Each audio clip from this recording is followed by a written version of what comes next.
You're listening to the Corbett Report.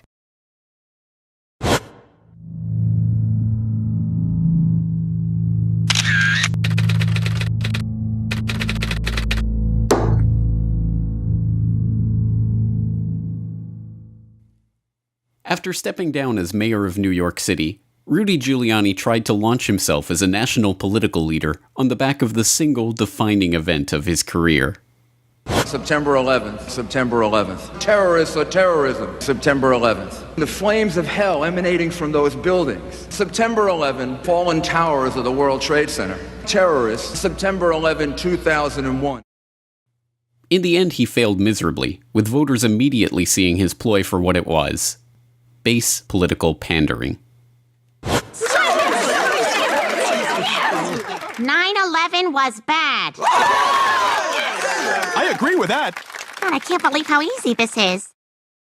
But what many do not realize is that Giuliani's case is not just that of another ghoulish politician parading on the corpses of those who died on his watch for his own political gain. On the day of 9/11, while the remains of the Twin Towers and World Trade Center 7 were still smoldering, one of Mayor Giuliani's first concerns was clearing away the evidence from the crime scene. We were able to move 120 dump trucks out of the city last night, which will give you a sense of the work that was done overnight. It's wild out here. They just keep coming. Look. It doesn't stop. There's more. I keep thinking it's at the end, and it's not.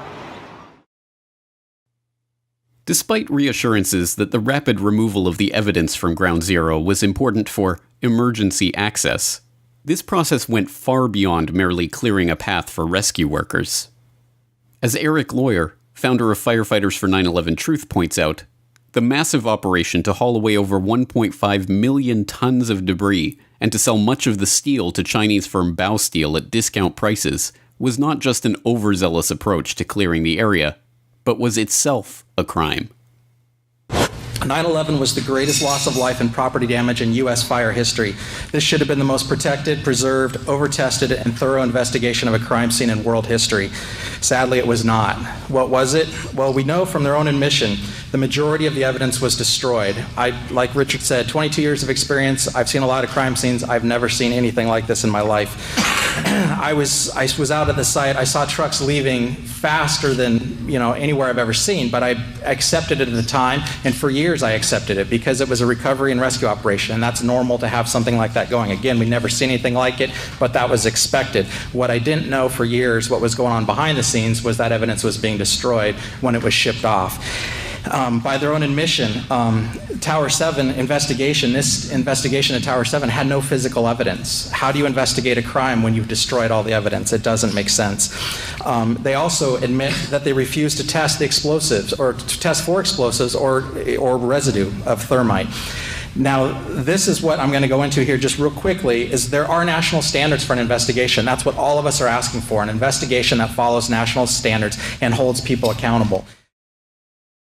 Needless to say, an investigation of the 9/11 crime scene following the national investigation standards has never been conducted and never will be, as Giuliani oversaw the illegal destruction of the evidence itself.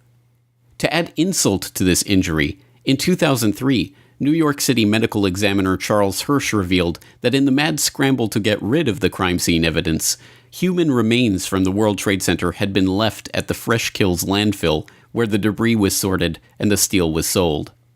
In 2007, Eric Beck, a senior supervisor of the recycling facility that sifted the debris, admitted that some of those human remains ended up in a mixture that was used to pave roads and fill potholes in New York City. But as grotesque as such revelations are, they are not the most shocking part of Giuliani's 9/11 story. In the late 1990s, the mayor oversaw the creation of a state-of-the-art $13 million emergency command center to coordinate the city's disaster recovery and response efforts. Located on the 23rd floor of World Trade Center Building 7, just across Vesey Street from the Twin Towers, the center, dubbed by local press at the time as Giuliani's bunker, included reinforced, bulletproof, and bomb-resistant walls, its own air supply and water tank, beds, showers to accommodate 30 people, and 3 backup generators. It could be used to monitor all of New York's emergency communications frequencies and was staffed 24 hours a day.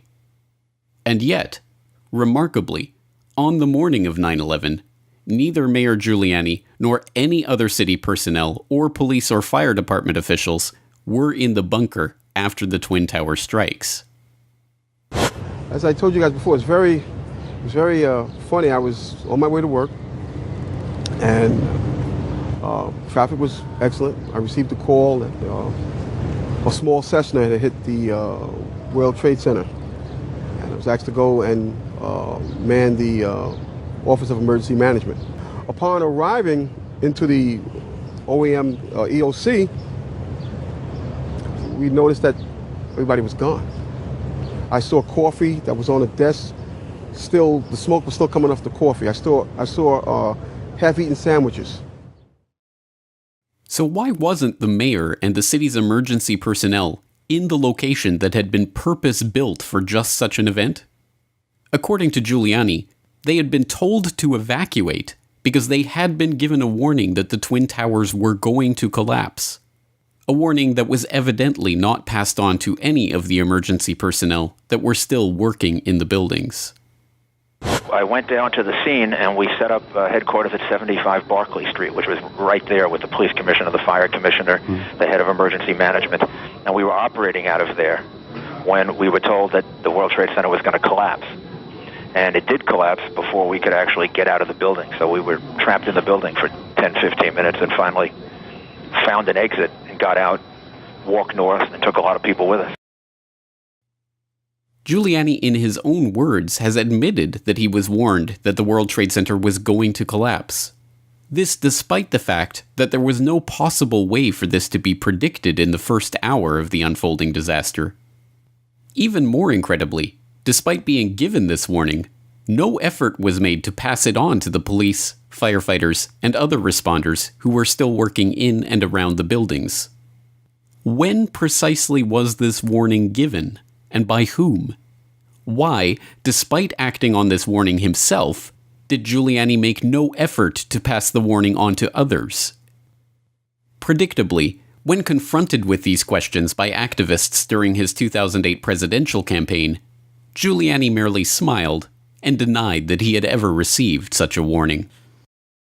You reported to Peter Jennings that on 9/11 that the World Trade, the towers were going to collapse, and excuse me, no steel structure in history has ever collapsed due to a fire. How come the people in the buildings weren't notified, and who else knew about this, and how do you sleep at night? Ma'am, I didn't know that the towers were going to collapse. You reported and also, no. You said on Peter Jennings on ABC and video, also, you indeed said that the towers, you were notified the towers were going to collapse while you were in some, not sure exactly where you were prior to, but you said on ABC video with Peter Jennings in an interview that you were aware that towers were going to collapse in advance. We'd like to know who told you the towers were going to collapse in advance, sir, and also we'd like to know who else you told. Well, the fact is that I didn't realize the towers would collapse. I never realized that. So where was the mayor on 9/11? On Pier 92, which was already set up as a functional command center due to a full-scale emergency drill by FEMA that, by a remarkable coincidence, had been scheduled for the following day. And we selected Pier 92 as our command center. And the reason Pier 92 was selected as the command center was because on the next day, on September 12th, Pier 92 was going to have a drill. It had hundreds of people here, from FEMA, from the federal government, from the state emergency management office, and they were getting ready for a drill for biochemical attack. So that was going to be the place they were going to have the drill. The equipment was already there. So we were able to establish a command center there within 3 days that was 2.5 to 3 times bigger than the command center that we had lost at 7 World Trade Center. And it was from there that the rest of the search and rescue effort was completed. Mayor Giuliani oversaw the illegal destruction of the 9/11 crime scene and is criminally liable for the deaths of hundreds of emergency workers for not passing on prior warnings about the collapses of the Twin Towers. It is no wonder, then, that the fire department of New York so passionately detests Giuliani for his actions in disgracing their fallen brothers and covering up the 9/11 crime. Rudy Giuliani has used the horrible events of September 11, 2001, to create a carefully crafted persona. But the fact is, what Rudy portrays is not a full picture of the decisions made that led, in our view, to the unnecessary deaths of our FDNY members and the attempt to stop the dignified recovery of those lost. The urban legend of America's mayor needs to be balanced by the truth. So what is the reward for Giuliani's criminal actions on 9/11? An offer to become the head of the Department of Homeland Security in the event of a Trump presidency, of course. This is the state of American politics, and this is precisely why a true investigation of what happened on 9/11 never has, and never will, be conducted by the U.S. government itself. I can tell you that there was no credible intelligence. I know the guy that went into his broker in San Diego and said, cash me out, it's going down tomorrow.